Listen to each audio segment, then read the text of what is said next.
Hi all, ഇന്ന് നമ്മൾ നോക്കുന്നതെന്ന് പറയുന്നത് പ്രധാനപ്പെട്ട പദവികളിലിരിക്കുന്ന വ്യക്തികളെയാണ്. ആദ്യത്തേതെന്ന് പറയുന്നത് ഉപരാഷ്ട്രപതിയാണ്. ഉപരാഷ്ട്രപതി CP രാധാകൃഷ്ണനാണ്. 15ാമത് വ്യക്തിയാണ് ഉപരാഷ്ട്രപതിയായിട്ടുള്ള CP രാധാകൃഷ്ണൻ എന്ന് പറയുന്നത്. അപ്പോൾ ഇത് ഓർക്കാൻ എളുപ്പമാണ്. CP രാധാകൃഷ്ണൻ 15ാമത് വ്യക്തിയാണ്. അതുപോലെ രാഷ്ട്രപതി ദ്രൗപദി മുർമു, അതുപോലെ പ്രധാനമന്ത്രി നരേന്ദ്രമോദിയും 15ാമത് വ്യക്തികൾ തന്നെയാണ്. അപ്പോൾ ഉപരാഷ്ട്രപതി CP രാധാകൃഷ്ണൻ എന്ന് പറയുന്നത് തമിഴ്നാട് സ്വദേശിയാണ്. മഹാരാഷ്ട്രയുടെ ഗവർണറായിരിക്കുമ്പോഴാണ് ഉപരാഷ്ട്രപതിയാവുന്നത്. അപ്പോൾ നിലവിലെ മഹാരാഷ്ട്ര ഗവർണർ എന്ന് പറയുന്നത് ആചാര്യ ദേവവ്രതാണ്.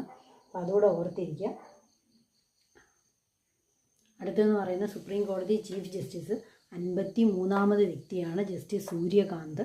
അപ്പോൾ സുപ്രീം കോടതിയുടെ 53ാമത് ചീഫ് ജസ്റ്റിസാണ് ജസ്റ്റിസ് സൂര്യകാന്ത്. അടുത്തത് മുഖ്യ തിരഞ്ഞെടുപ്പ് കമ്മീഷണർ. മുഖ്യ തിരഞ്ഞെടുപ്പ് കമ്മീഷണറാണ് ജ്ഞാനേഷ് കുമാർ. മറക്കരുത്, മുഖ്യ തിരഞ്ഞെടുപ്പ് കമ്മീഷണർ ജ്ഞാനേഷ് കുമാറാണ്. അടുത്തതാണ് CAG. 15ാമത് വ്യക്തിയാണ് CAG സഞ്ജയ് മൂർത്തിയാണ്. CAG സഞ്ജയ് മൂർത്തി. അടുത്തതാണ് CGA.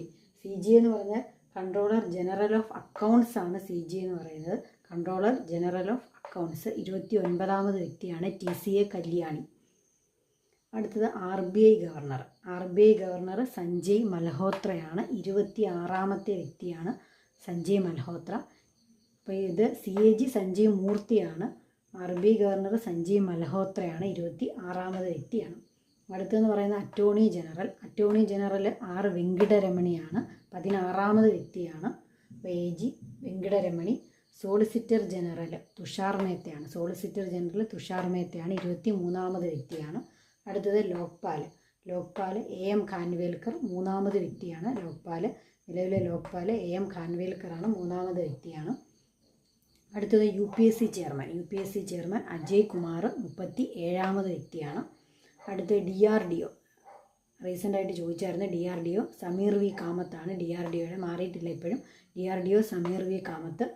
ISRO എപ്പോഴും ചോദിക്കുന്നതാണ്. ISRO V നാരായണൻ 11ാമത്തെ വ്യക്തിയാണ്. V നാരായണൻ എന്ന് പറയുന്നത്. അപ്പോൾ ISRO V നാരായണനാണ്. ഇപ്പോൾ റീസെൻ്റായിട്ട് ചോദിച്ചത് തന്നെയാണ്. ധനകാര്യ കമ്മീഷൻ എപ്പോഴും ചോദിക്കും. ഇപ്പോഴത്തെ 16ാമത് ധനകാര്യ കമ്മീഷനാണ്. 16ാമത് ധനകാര്യ കമ്മീഷൻ ചെയർപേഴ്സണാണ് അരവിന്ദ് പനഗരിയ. അപ്പോൾ 16ാമത്തെ ധനകാര്യ കമ്മീഷൻ ചെയർപേഴ്സണാണ് അരവിന്ദ് പനഗരിയ എന്ന് പറയുന്നത്. എല്ലാവരും തന്നെ ഇതിനകത്ത് ഇമ്പോർട്ടൻ്റ് ആയിട്ടുള്ള ആൾക്കാരാണ്. അപ്പോൾ നോക്കുക അത്രയും. Thank you.